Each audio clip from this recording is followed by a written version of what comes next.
Ladies and gentlemen, welcome to Nobody Is Shiftier because, in fact, nobody is shiftier than the Shifty Hippo.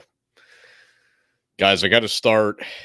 We usually like to do some type of storytelling prior to really kicking off with sports. And what I would give for you guys this week is most of you probably are usually looking forward to things like vacation. You're probably thinking, yes, this is going to be a great time, going to be out of work, going to be able to do whatever I want to do. For a lot of you, that's actually great. There's a lot of you that can handle vacation. And then there's people like me. Just don't even go on vacation. Not worth it. It's not good for you. It's not healthy. I I'm sitting here on what is now day I don't know of my vacation, and I'm still looking at another 4 days. Um Oddly enough, I go back on Labor Day. I've gained 8 pounds. I don't think I've actually slept 8 hours once. Um, all I've been doing is eating and drinking. And I did play softball. I was very productive on Monday. And just to give you guys actually a little bit of insight here, I know that I don't talk much about my softball team on Nobody Is Shiftier. That's more of a Jack and Can subject. I just want to give you a quick synopsis. We were 3-11, and then in the playoffs started smoking everybody. We ended up finishing in third place in the whole league. How cool is that? Super underdog story. So that ended up being really cool. But yeah, more or less. I actually was gonna do this show yesterday, and for some reason, and when I say for some reason, I know that this is gonna sound more simple than it is because it really wasn't this simple. But I woke up still kind of tipsy yesterday morning, and I wrote out the show yesterday with the intention of doing it. And I was like, you know what? I'm gonna take a nap and then see where I feel after that. After the nap, I had gained just enough sense to say, you know what? Probably not a good idea. Probably shouldn't be behind a microphone. So we left it for today where I was going to be a little bit better off. The only thing I can think of Tuesday night is that I ended up having a shot of Fireball. I don't think that I drank exceptionally all that much. I'm just assuming that that one singular shot, considering that I don't drink a lot of liquor, really stuck with me. But we are now here on Nobody Is Shiftier, and at this point, I'm just kind of hoping that I get to the end of vacation. Not that I want it to end. Don't get me wrong. I just want to make sure that I'm still alive at the end of it. And it gets a little bit more difficult because from this point, I'm thinking to myself, I'm like, have I drank water since Saturday? I'm not sure that I have. This can't be great for me. We're also going to talk today top 10 teams in the NFL via power rankings. I will describe the power rankings a little bit more in depth prior to me bringing that subject matter up, but we do have some other things to dive into. First of which, the biggest news in the NBA, as far as I'm concerned, and probably nobody agrees with me, I do not care. LeBron, when asked about the prospect of playing with his son Bronny, who obviously is finishing up his senior year of high school. And there was talks that LeBron might not re-up due to being able to well, I think there was some behind the scenes stuff going on here where LeBron might have been trying to see if there was a way to maybe get rid of that pesky little rule about your 18-year-old son, or soon to be 18, not being able to play yet in the NBA. Because right now, the NBA is the rule constituted where you have to be at least 19 years of age, so that essentially you would play 1 year of college ball or 1 year in the G League prior to being eligible for the NBA draft. So LeBron wanted to see if he'd get around that. And it looks like it probably didn't work out considering that LeBron signed a 2 year extension. But when asked about this, which this isn't the first time this has come up, but he gave me the most promising news I have ever heard as somebody, I think most of you know this by now. LeBron is my favorite athlete of all time. He's very near and dear to my heart. My favorite sports year of my life was probably the 2012 2013 NBA and NFL seasons. It was the prime of Russell Wilson coming up, bringing the team to all heights in Seattle. And LeBron was winning his back to back championships with that awesome series against San Antonio. Go ahead, everybody, insert your comments here about Ray Allen won that series. Fine. He hit one shot in game 6 that kept that thing alive. And yes, it was massive. We do not win that series without that shot. Keep in mind the guy that did all the other stuff in the other, 6.5 games. Just remember that. LeBron, when asked about this, says not only does he want to hang out long enough to play with Bronny, but he'd even like to hang out long enough to play with his younger son, Bryce, which means that LeBron could be playing another 4 or 5 years. Oh, this brings me joy because I had it in my head that LeBron was just going to play his final year in Bronny's first year, and that was it. Now, LeBron does say this does come down to health. Can he stay healthy throughout it? And that has become somewhat of an issue. For me, the premise of him being here for another, I don't know, 4 years, 5 years, 6 years, that is, oh, I can't do chef's kiss on that one, but it is just perfect. I couldn't ask for anything more. I, LeBron, he ain't leaving. He ain't leaving. So this makes me happy. Obviously, this year with the Lakers, and let's be honest, it looks like it's going to be kind of a whole lot of, well, yeah, just what I said. Speaking of Anthony Davis, there are now rumors of potential trade talks between the Lakers and the Phoenix Suns. Maybe moving AD down to Phoenix there for DeAndre Ayton and Cam Jordan. So my first question is, does this truly help either side? Well, obviously, I'm going to think of the Lakers side first in this. I don't think it's worth getting rid of somebody that is a proven commodity in the NBA. And although, yes, has injury history, you know that when Anthony Davis is healthy, he's a top 15 player in the NBA. So you get rid of that and you get DeAndre Ayton, who very good center, and top 30, 35 player in the NBA. Like, he's good. I'm not going to tell you that DeAndre Ayton's trash, but he's not Anthony Davis. And then you get Cam Jordan. I think Cam Jordan would be pretty helpful to the team, but he's also not somebody that you consider one of these top tier players. I don't think that you're getting the value back for that particular trade piece. And granted, Anthony Davis' value is very low right now, considering that he has struggled the last 2 years significantly with injuries. And he's actually spent a lot of his career that way. I think that his trade value right now is probably to the lower end of what you would see with Anthony Davis's value. However, I do think from the Phoenix perspective, they would benefit pretty massively from this because keep in mind that they have a rotation of guys. They don't have a depth problem like the Lakers do. They wouldn't be solely reliant upon Anthony Davis. They've clearly got their backcourt with Chris Paul and Devin Booker, which is one of the best backcourts, not only in the NBA, but one of the better ones, really, of all time. It's a little bit sneaky underrated that way, and I think it's because a lot of people don't realize how good Devin Booker is. But when I look at what that would do for Phoenix, it would give you a secondary piece on the inside that it doesn't just have to be lobs, because that's really where DeAndre Ayton is at his best, is that with the talent that Chris Paul and Devin Booker have as far as being able to get the ball to the big man, it's a lot of lobs. It's a lot of Blake Griffin, DeAndre Jordan with the Clippers kind of stuff. That's what DeAndre Ayton's doing out there in Phoenix.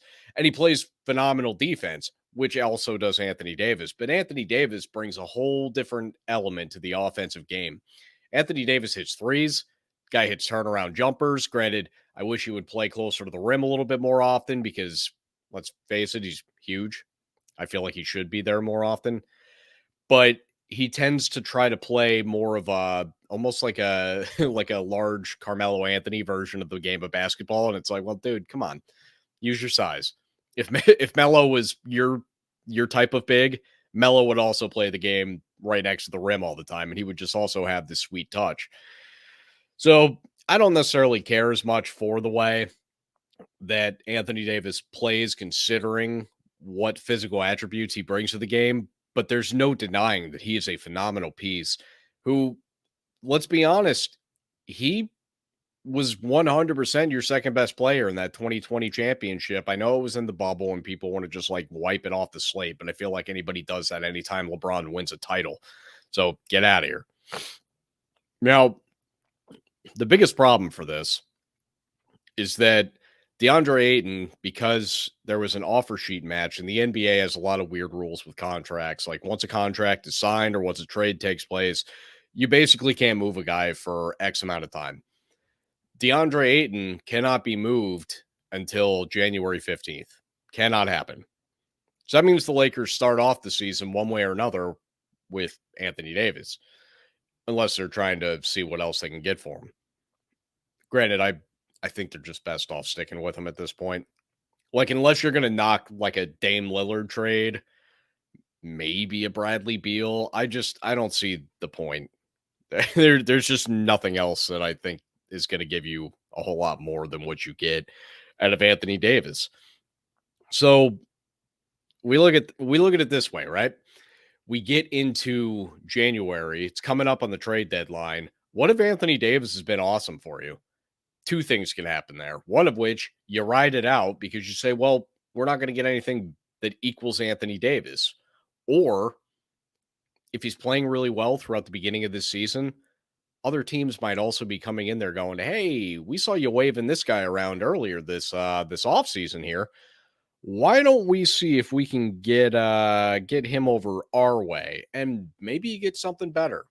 Maybe you do, because I don't think DeAndre Ayton and Cam Jordan is enough for Anthony Davis. I'm not saying it's bad. I just don't think it's enough. In other news, RJ Barrett is finalizing a deal with the Knicks for up to $120 million.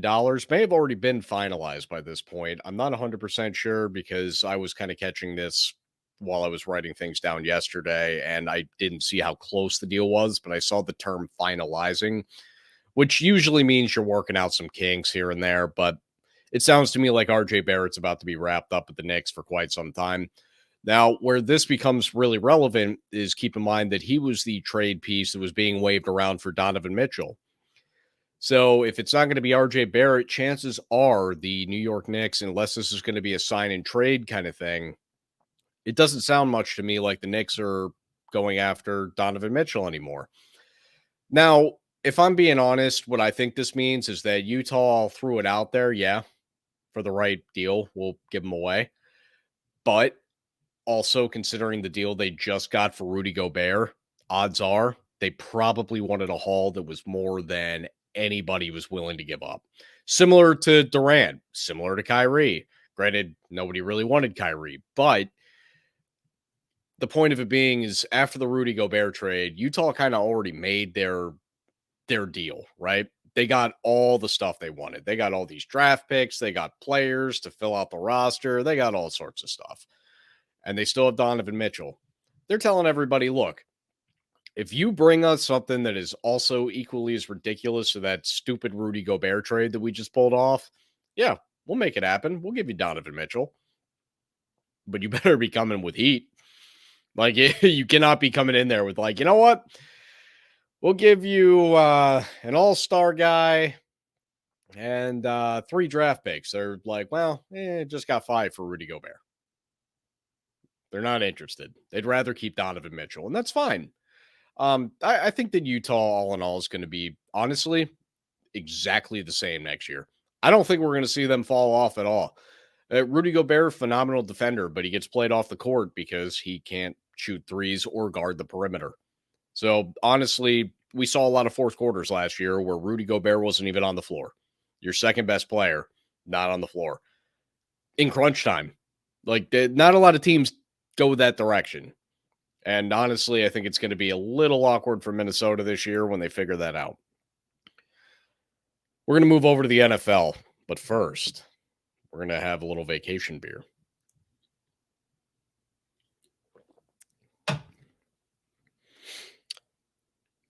"53-man rosters finalized."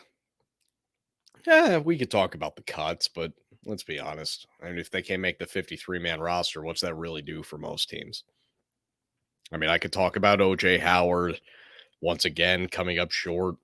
Couldn't make it work in Buffalo. Oh, but Cincinnati picked him up. Well, he's probably not going to do a whole lot in Cincinnati if he couldn't just do a lot with Tampa or Buffalo. Gonna throw it out there. If you played with Tom Brady and Josh Allen, my fantasy quarterbacks, you probably aren't going to do a whole lot different with Joe Burrow. Just saying. Not anything against Joe Burrow, but did you hear the other guys I just mentioned? It didn't work with them. It's probably not going to work with him. The point of the 53-man roster comment is we are so close to football. We are so close to football. Oh my God. We are actually 1 week from today. It'll be 1 week today that we get the opening of the NFL season. Oh, it's back. You know, I really thought during the course of the spring and into the early summer, I thought it was good because I said, you know what, in all seriousness, the NBA really gets me pretty close. It won't hurt to have a few weeks where I don't have to watch sports. And then I had a few weeks where I didn't have to watch sports, and it's terrible. It sucks. I'm sitting here like trying to watch a baseball game, and I'm more interested in my phone. I like, oh, baseball, you suck. Nobody gives a shit. So, speaking of fantasy football here, as I just mentioned, I got, by the way, I got the two guys that are the Vegas favorites for not only touchdown passes, but league MVP. It's Josh Allen 1, Tom Brady 2. Guess who's my QB1 and my QB2? And it's a 2-quarterback league. I'm psyched. Point of it being is I got to witness what is called an auction draft. You guys might know this. I've mentioned this in the past, but I have not played fantasy football in close to a decade. I just don't have time to keep up with it, nor do I really ever care about it. So I've never understood the point of me taking the time to go ahead and make all these different changes to the roster, and you got to sub guys in and out based on bye weeks, and you got to actually pay attention to it. One of your best players gets hurt, your season's basically done. I just don't give a shit. It's not that good for me. It just doesn't do it. But I got to see one of these auction drafts. This is a totally different thing where somebody gets put up for auction essentially. You're not picking a player for you, you're picking a player to have auctioned. And it's got cap limits to it. So the particular league that I was watching had a $200 cap limit. And you would see, for example, Stephon Diggs come out there and somebody spends $76 on Stephon Diggs. Well, okay, cool. You got Stephon Diggs. But now you also only have $124 left to spend. And I'm like, oh, I see. This you can only get like two of the primetime guys, and then you kind of have to wait for the deals. Where can you spend 14 and get value? And then at some point, you have to sit there and just get guys for $2. By the way, this league clearly does not put quarterbacks at high value because I saw Aaron Rodgers go for like $4. Joe Burrow went for 5. I think I saw Brady go for 3. Like there were no big money coming in on quarterbacks. I think Lamar Jackson actually went at the most. And granted, I understand why. He also gets you the rushing. But I was a little bit shocked at how little the quarterback was valued there. The guy that I was helping, I guess I would say, because he's just sitting there with me. It was his birthday, hence the fireball shot. And he was like, I don't know, is this somebody that I want to go in on? And the one time that I told him, yes, just go in on it because he had no running backs at clearly what is the most valued position in this thing. And he had none of them. Aaron Jones came up, and I'm like, look, at this point, Derrick Henry's off the board, Christian McCaffrey's off the board, Jonathan Taylor's off the board. Like, you're going to have to get a guy. And Aaron Jones is probably going to get a lot, considering that Aaron Rodgers has just a bunch of kids to throw to that he's never thrown the ball to before. Odds on, Aaron Jones probably going to get a lot of work, not just running the ball, but also catching the ball. Keep in mind, Aaron Jones is good at that. Now, do I know that Aaron Jones is going to be healthy all year? Of course not. I don't know that anybody's going to be healthy all year.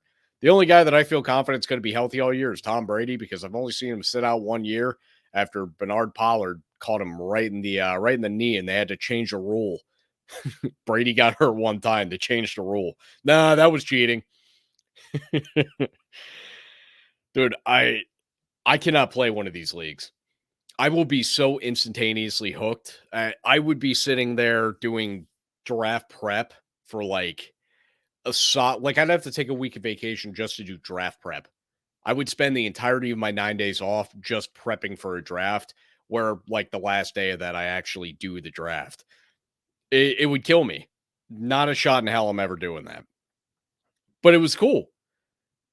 Fully admit it was cool. I would just will never do it myself because I know me. Got a little bit of Seahawk news. First off, I don't know if this was brought up last week or not, but Geno Smith has been named as the starter in Seattle, which I'm sitting here just like rubbing my fingers, going, good, good. Because I mean, this is the gateway to being 3-14. This is perfect. So we got our improvements at tackle. Looks like the Seahawks are cutting all their corners. Maybe, just maybe, those guys we got in the 4th and the 5th round, maybe they're something. Maybe Kobe Bryant, Tariq Woolen are showing, we might not need these guys we have here, whose names I never remember because they're just bad.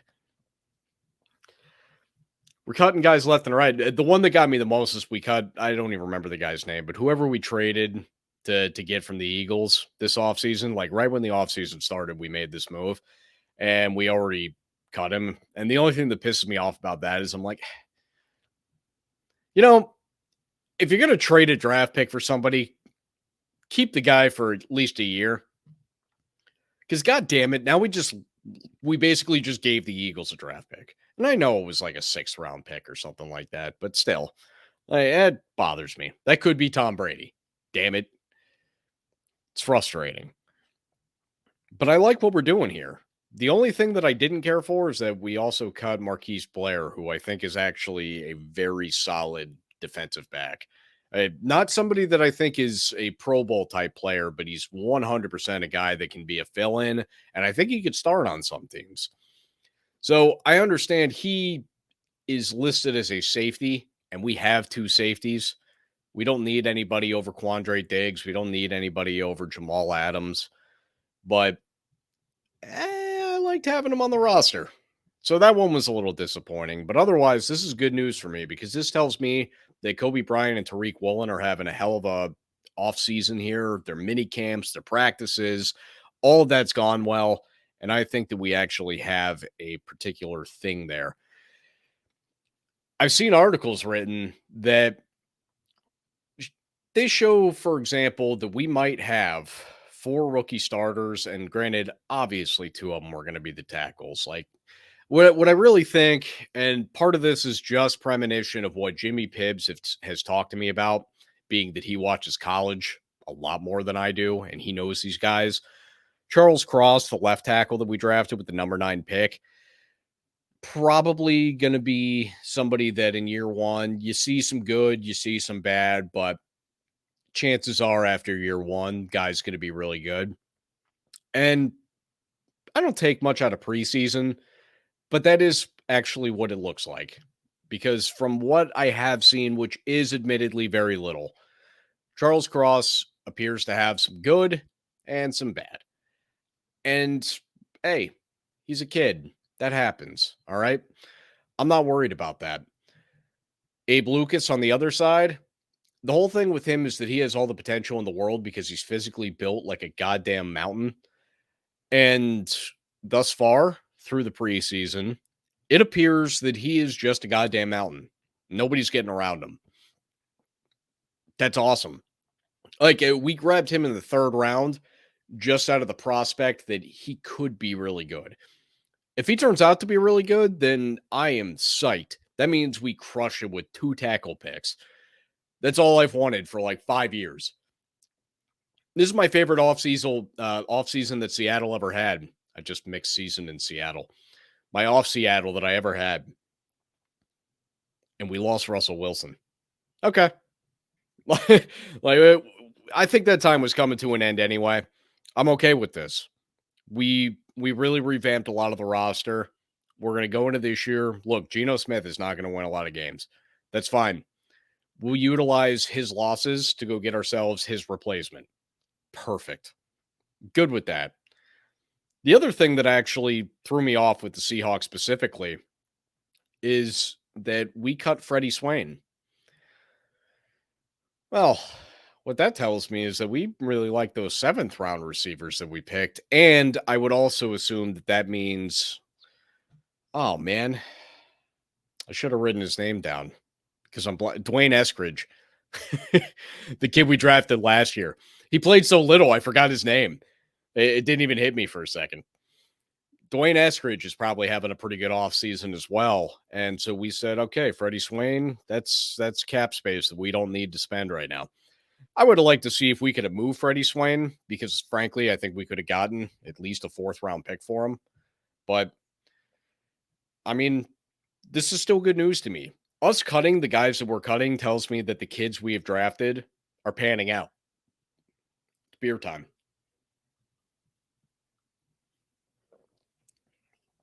Guys, are you ready? Are you ready? We're going to do the top 10 teams power ranking style going into the 2022 NFL season. Now, the reason that I told you guys that I was going to wait till now to really go over what I'm doing here, this is based on multiple things. This isn't just based on who had a great offseason, but it's also based on who was really great last year.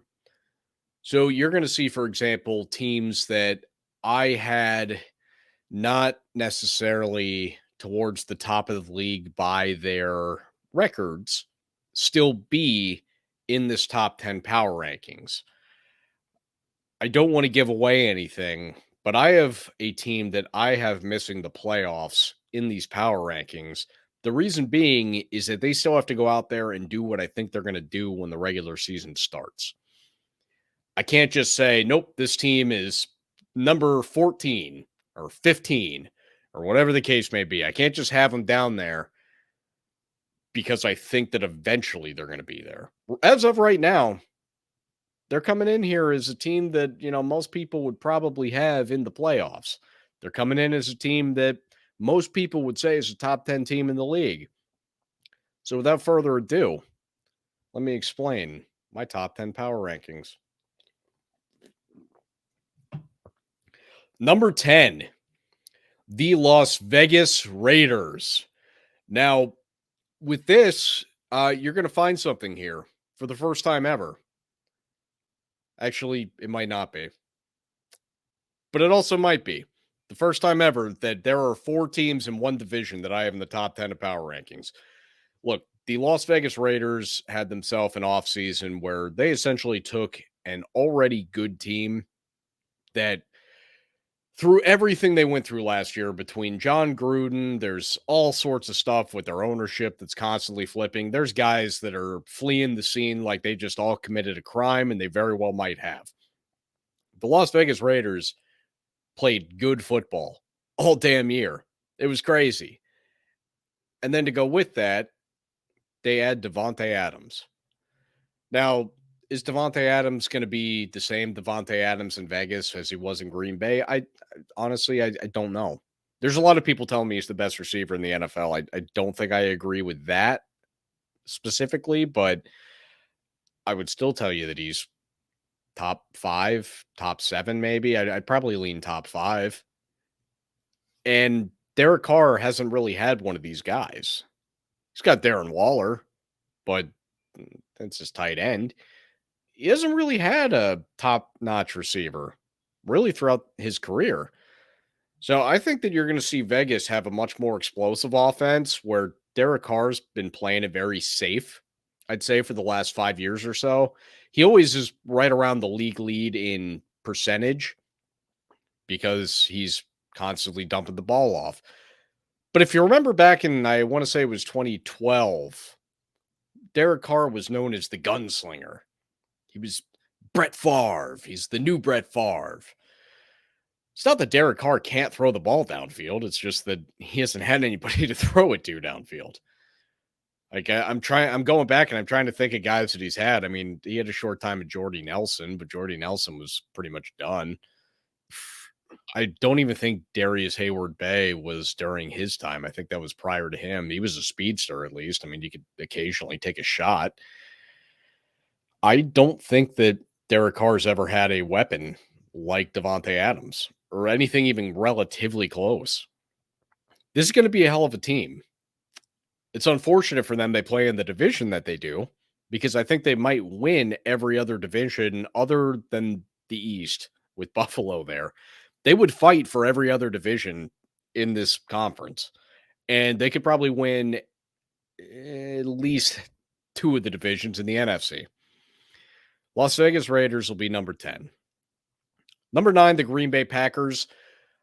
I'll be honest, I don't know if they're still going to be in my top 10 necessarily when the season ends. I think that Aaron Rodgers is going to find a lot less success with the people that he does not trust. He also chose to not go to a lot of the offseason camps and things of that nature that were voluntary because, well, he's Aaron Rodgers. He doesn't have to. Here's the problem with that. He doesn't throw to guys that he doesn't trust. And there's not one guy on this team that he really trusts outside of Lazard. So is he just going to throw it to Lazard every time? And if it's not him, it's going to be Aaron Jones. Maybe he works in one of those rookies and he likes them. I don't think that Green Bay has a model for real success this year.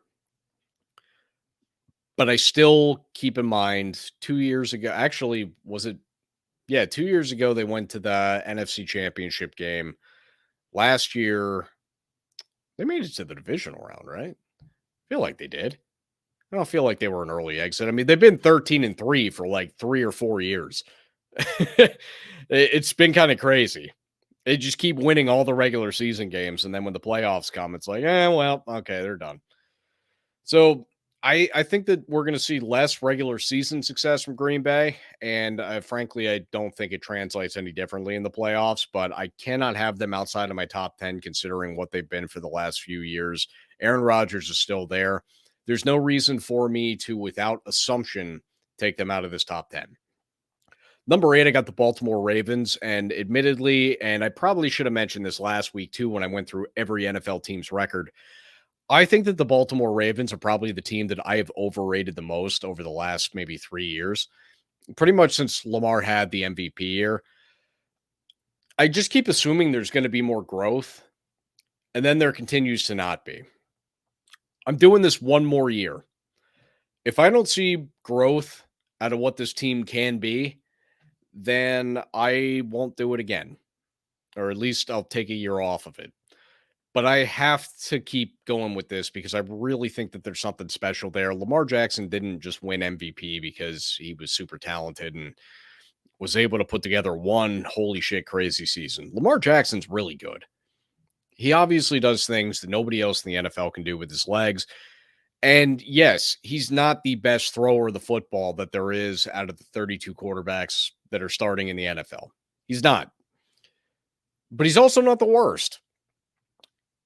You can make arguments that there are throws that he misses, but I see him hit throws that are not things. For example, do you remember when Tim Tebow was playing quarterback?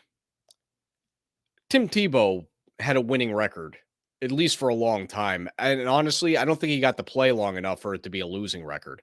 Mitch Trubisky has a winning record of the NFL. I think Lamar Jackson's better than both of them, even throwing the football. Even let's take away the legs, just throwing the football. I think Lamar Jackson's better than them. Definitely Tebow. I mean, I know that was a little bit of a cheap example because, let's be real, Tebow was kind of trash. He just won. It was weird. He he was just a fourth quarter quarterback. He didn't do shit in the first 3 quarters, and then it was like, wait a minute, I'm a hero. It came out of nowhere. But I think that we see a scenario where Lamar Jackson's going to be able to, at some point, get this thing figured out. The only thing that worries me with Baltimore this year is that outside of Mark Andrews, there's really not a lot of talent from the receiving perspectives. There's not a lot of weapons. And like I see as I was going through these fantasy drafts lately, I see J.K. Dobbins like towards the top in a lot of these. And I'm like, thing is, the Ravens kind of utilize multiple running backs. They're not a one running back team. They pretty much never have been, not since like Jamal Lewis. So I don't know where that's really coming from, but I I just don't see it for Baltimore as far as where they're getting all this production. But I still foresee a scenario in which Lamar Jackson's able to make it work to where they're going to be one of the upper echelon teams this year. I actually think that I might be lowballing where they're going to end up in this. Number 7, I have the Cincinnati Bengals, who are the team that I was definitely alluding to when I was giving you guys kind of the description of what my power rankings entail. I don't think the Bengals are a top 10 team in the NFL this year. I really don't. I think they're going to end up being just over middle of the pack. But they just made it to the Super Bowl and then improved their offensive line, which was their clear flaw. I can't sit here and tell you with a straight face that it would be reasonable to leave Cincinnati off your top 10 power rankings teams going into the season. Keep in mind, I adjust these every week. Granted, you will not be getting them here every week because this is very classic, a jacked and canned thing that I do. I wanted to start off this season bringing it to you, but you will not be getting my weekly power rankings here. This will adjust throughout the course of the year. This does not stay stationary, not even a little bit. I don't think that Cincinnati is going to be here come midway through the season, even. But right now, I have no reason not to put them there. They just went to the Super Bowl. And technically, they improved. I just don't think that, I think that they overachieved so much last year that it's ridiculous to think that they can be the same team again. I really do. Number 6, the Los Angeles Chargers. So we know that the Chargers have spent a lot of their offseason putting together a defense. That's huge. Khalil Mack's going to be huge there. You put him on the other side of that Bosa brother, that's going to be crazy. Like that's Sac City over there in LA. Both LAs. But the Chargers now, they've gone towards something where they're going to be able to. They also grabbed that corner. I can't remember his name right now. Don't worry about it. If I cared about him enough, I'd care. I didn't word that right. If I cared enough about the Pats, I'd know, is what I meant to say. That was the one. Doesn't matter. Chargers. Justin Herbert, by most accounts, is a top 5 quarterback in the NFL. Whether I agree with that or not, I mean, we talked about it a couple of weeks ago. I think I had him in number 5 or 6. I mean, yeah, I got him right about the same spot as everybody else, maybe a hair lower. But who knows what he comes out to be this year? He might be even better than we've ever seen him. I think that the Chargers are going to be on a path towards ultimate success. Granted, I do think that it's ridiculous to say that Justin Herbert has pressure on him to make the playoffs this year. That one to me sounds absolutely dumb. It just sounds uninformed, ignorant. It's really on Brandon Staley. I mean, Justin Herbert, if he's the top 5 quarterback and you're not making it to the playoffs with him, then that's a coach problem. So I don't want to hear that it's on Justin Herbert. Get out of here with that. Also, this is going to be year 3. Like, leave the kid alone. He'll be there. What quarterback is this good and just never makes even the playoffs? Like, we'd have to go back to the 90s or the 80s to find that guy. The Chargers are fine. They're going to be massively improved from the defensive perspective, and I think that the Chargers are going to be a real threat this year. Sneaky underdog team that might be able to win it all. I also say that about Baltimore, but just to throw out some teams there as sneaky black horse, dark horse picks. I'm going to take a sip of the beer vacation. I'm a hippo.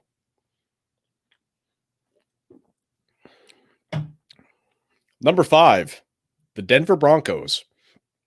Yeah, I think adding Russell Wilson does this much for Denver. Frankly, I think a lot of people have slightly overrated how good Denver's roster is. I do think it's a good roster.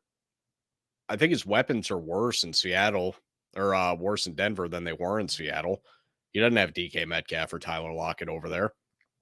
I don't think anybody he has over there is as good as either of those two. And also in this deal, we took Noah Fant. So I mean, Russ has guys. I'm not going to tell you that they're garbage, but they're not DK and Tyler. He also had such a connection with Tyler Lockett. He ain't going to have that with any other receiver throughout his career. The only other guy that he was close to that with is Doug Baldwin. I don't think he's going to recreate any of that with this team. However, I think he's going to massively improve this team. I do think that this team was not good, but also not getting blown out every week with Drew Lock. I think with Russell Wilson, this team soars into the playoffs. They're going to be awesome. I think it comes even in year one. I think there will be some growing pains. I think there's going to be a little bit of connection issue. I think that it's going to take a little bit for that to all come together. Russell Wilson's connection to those new weapons that he has. And I do think that Denver's in for somewhat of an awakening. I'm not going to tell them a massively rude one because they'll be able to work around it. But if you just put Russ into the shotgun every play, he's not just going to go throw the ball like Mahomes. He's going to be running around, holding the ball too long. He's going to take too many sacks. It's still going to happen, but he'll be able to make a massive success out of this because even while taking some unnecessary sacks, he's still one of the best quarterbacks there are in football. And he can do things that very few other quarterbacks can do. Like there are things with the way that he plays the game that I would actually suggest the only other guys that can do it. And most of them, I don't think can do it at the speed he can do it, considering his physical abilities. And granted, Russell Wilson's not Lamar Jackson speed, but I think he's still faster than guys like Mahomes, Rodgers, Josh Allen, and all those guys. Hey, they have some speed. Aaron Rodgers obviously is slowing down a little as he's getting older. Mahomes can move. And Josh Allen, yeah, we know he can move. He'll run you right over. He runs like a fullback. It's crazy. But Russell Wilson does elusive things that none of those guys can do. He's going to be able to make it work. I think that Russell Wilson, for everybody that says, nope, last year, that was the beginning of the end of Russell Wilson. Okay. Go ahead. Believe it. Care about you. Don't do it. Number 4, the Tampa Bay Bucks. Tom Brady. He's going to be 45. He's just going to keep being Tom Brady, guys. Like Tom Brady has a license that if he wants to, he could play this game another solid 20 years. It's unbelievable. I've never seen anything like him. I don't think that Tom Brady's actually going to hit a point where he can't do it anymore. Literally within the next 10 to 15 years. I think he's eventually just going to decide to stop playing this game, but it's not going to be because he can't anymore. It's going to be because he's going to want to enjoy the rest of his life. And frankly, he's the only quarterback that I could see retiring like after I really don't think this is the last year. Spoiler alert. I really don't. But let's just say at the end of next year. Let's say he retires then. Okay. He's going to be like the first quarterback ever that I could foresee still coming back in like 4 years after that and just being like, I'll give it another run. And then he plays for like 3 more years. It's nuts the way that guy is taking care of his physical body. He's going to be able to keep playing as long as he wants. And then, this team technically should be worse than the one last year.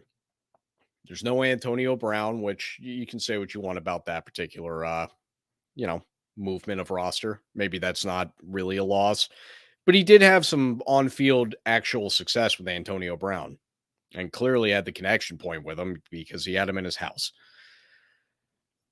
Gronk. Yeah. I mean, you're mostly just losing that you had once again, a massive connection point with this guy, but even more so, you lost a big time blocking tight end. You lost some offensive linemen. That's probably the one that hurts the most.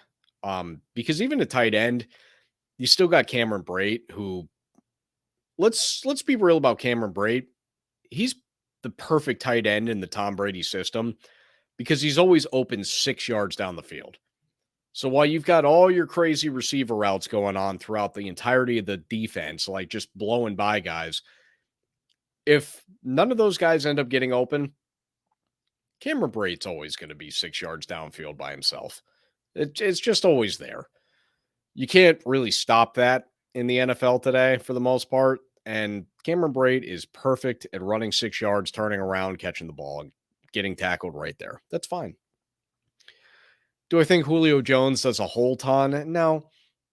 I think he's probably even. He might have more catches than Antonio Brown did, but I don't think it's going to be for the same type of yardage. No explosive plays, nothing like that. I do think Julio Jones is going to be a serious threat when you need 6 yards.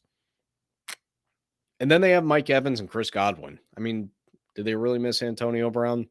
I'm sure they do to an extent, but he also seems to link up pretty well with Scotty Miller. So we'll see what that brings in the future here.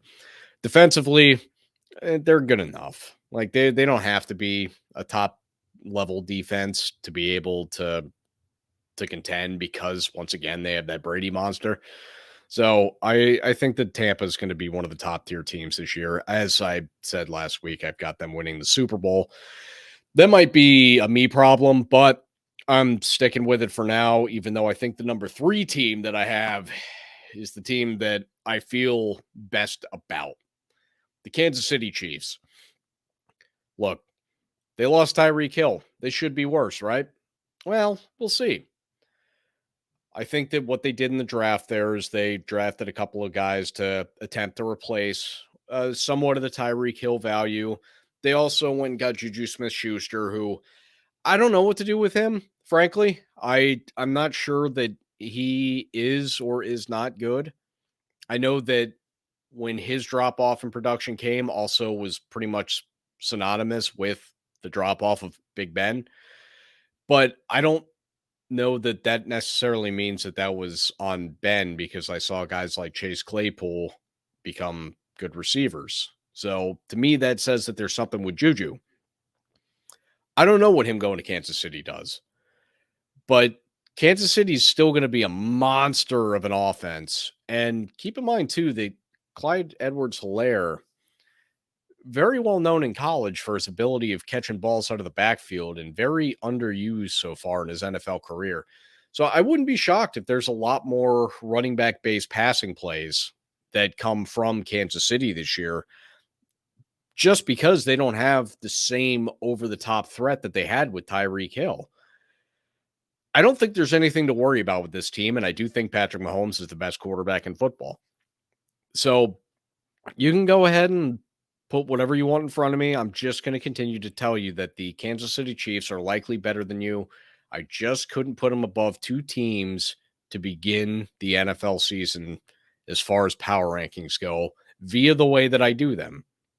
Now, I'm going to take a sip of the beer and I will go through those 2 teams.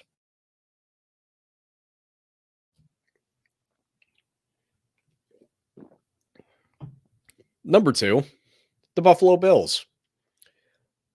I said it a lot last week. They're going to be on a warpath.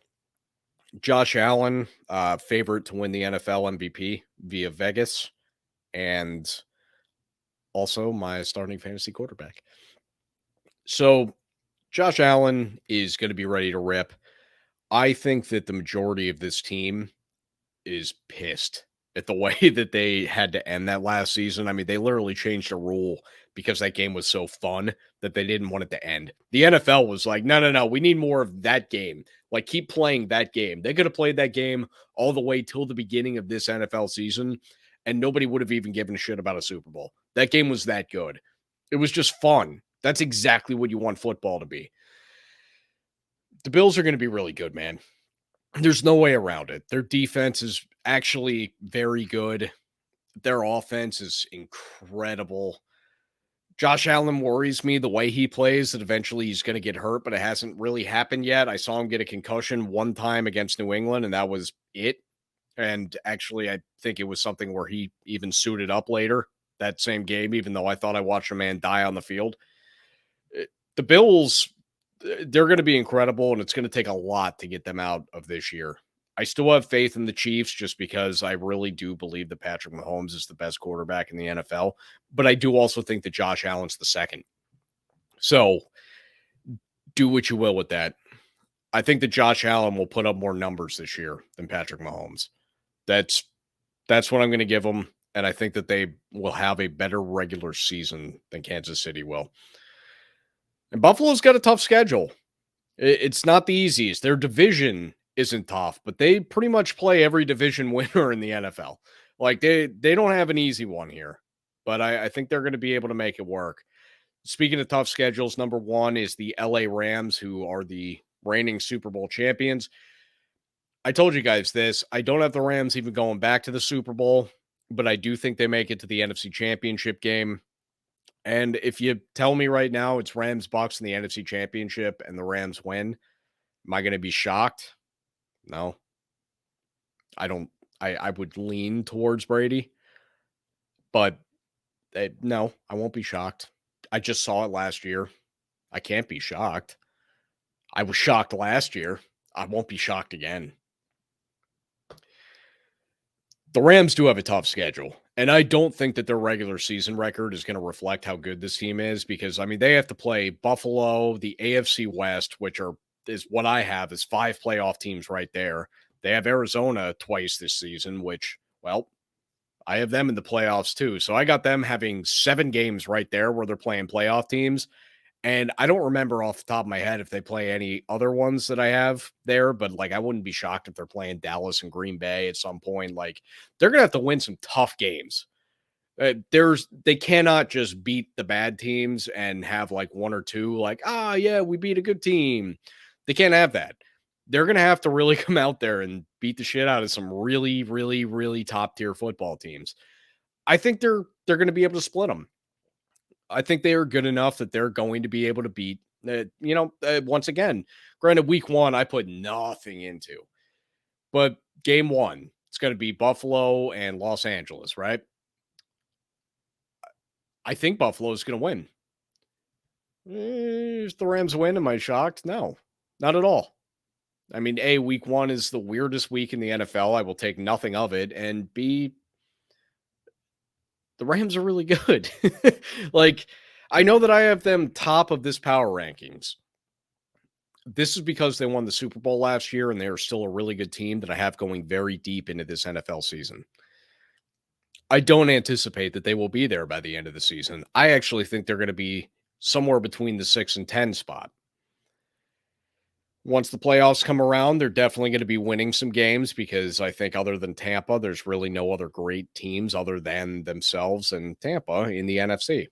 So I think LA makes a real playoff push, but how far? We'll see. Guys, that's going to do it for the power rankings. So here's what's up. You know what? We're going to take a sip of the beer. We're still on vacation over here.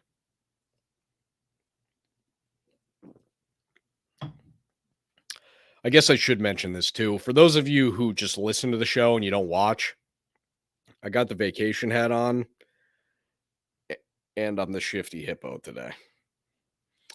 I mean, I'm always the Shifty Hippo, but just go check it out. It's a little bit different this time.